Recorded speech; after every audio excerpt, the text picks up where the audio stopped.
வைகுண்டராக அவதரித்து தட்சணாபூமிக்கு வந்த அன்று பேய் பிசாசுகளை ஒதுங்கி இருக்க உத்தரவிட்டிருந்தார்.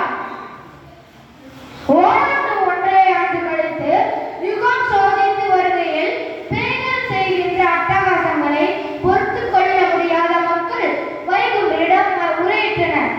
ஸ்ரீமன் வைகுண்டரும் அதை ஆராய்ந்து பார்த்து அவைகள் செய்வது அந்நீதம்தான் என்று அறிந்து அவற்றை எரிக்க நினைத்தார். பிரம்மதேவர் பேய்களின் கணக்கை கொண்டு சொன்னவுடன் அவர் வந்து பேய்களின் விதிக்கணக்கை பார்த்து ஐயாவிடம் சொன்னார். ஆதி நாராயணர் இந்த வலிய கலியுகத்தில் வைகுண்டமாக வந்த அன்றே பிசாசுகள் ஒழித்தது என்றும் ஆகாத பேய்கள் சாகின்ற நாள் இதுதான் என்று பிரம்மா கூறினார். சிவபெருமான் முதல் மாணவர்கள் எல்லோரையும் அங்கு இருக்கும்படி கூறிய ஐயா பேய்கள் வரும்படியாக நினைத்தார்.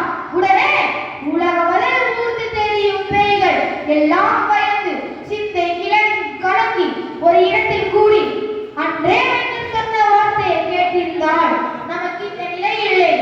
நமது பெயரில் தான் குற்றமே அல்லாது நாராயணர் பெயரில் குற்றம் எதுவும் இல்லை. முன்பு நாரத முனிவர் அதிக வரம் வேண்டி தந்தார். எனவே அவரிடம் சென்றால் அவர் சிவனிடம் செய்தி கேட்டு சொல்வார் என்று கூறி பேய்கள் நாரத முனிவரிடம் சென்று முறையிட்டது.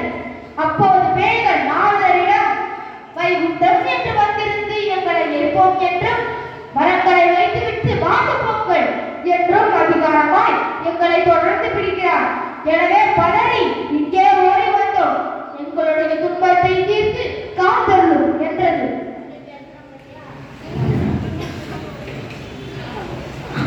அதை கேட்ட நாரத முனிவர் தலையோடு எடுத்துக்கொண்டு வைகுண்டம் இந்த பூமியில் பிறந்தார் என்றால் சிவன் முதலாய் எல்லோரும் மேல் பிறக்க வேண்டும் அல்லோ, சக்தி சிவன்களையும் செத்து பிறக்க வேண்டுமே, பொல்லாத பிசாசுகளை புத்தி கெட்டு போனீர்களே, வல்லாத்தால் அல்லவா வைகுண்டர், அவர் பெயரை கேட்டால் இல்லை என்று யார் சொல்ல முடியும்?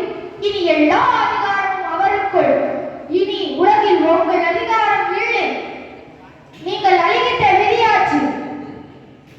ஈஸ்வர் கணக்கை பார்த்து சொல்லலாம் என்றால் எல்லா கணக்கும் இருப்பது வைகுண்டர்தான்.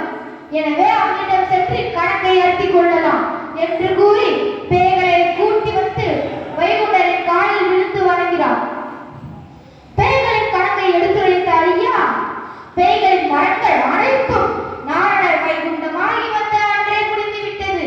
இனி எழுதவும் இல்லை, இருந்தால் சொல்லும் என்றார். உடனே நாரதர் பதறி நாட்டுக்குரிய நாராயணன் சொன்னார், யார்தான் எதற்கு இல்லை என்று சொல்ல முடியும்?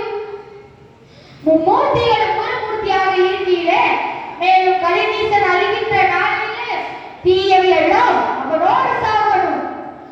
பேய்கள் நீசன் குலமானதினால் அவைகள் எரிந்து அழுகின்ற காலம் இதுதான் என்றார். அதை கேட்ட வைகுண்டர், என் பேரில் எந்த குற்றமும் இல்லை, நான் முன்னுள்ள ஆகம கணக்கின்படியே செய்கிறேன், இதற்கு எல்லோரும் சாட்சி என்று கூறி பேய்களை எரிக்க நினைத்தார். பாரதிய நாராயணரும் வைகுண்டமாய் பிறந்து நியாய நடு கேட்டு நாட்டு குற்ற தீர்த்து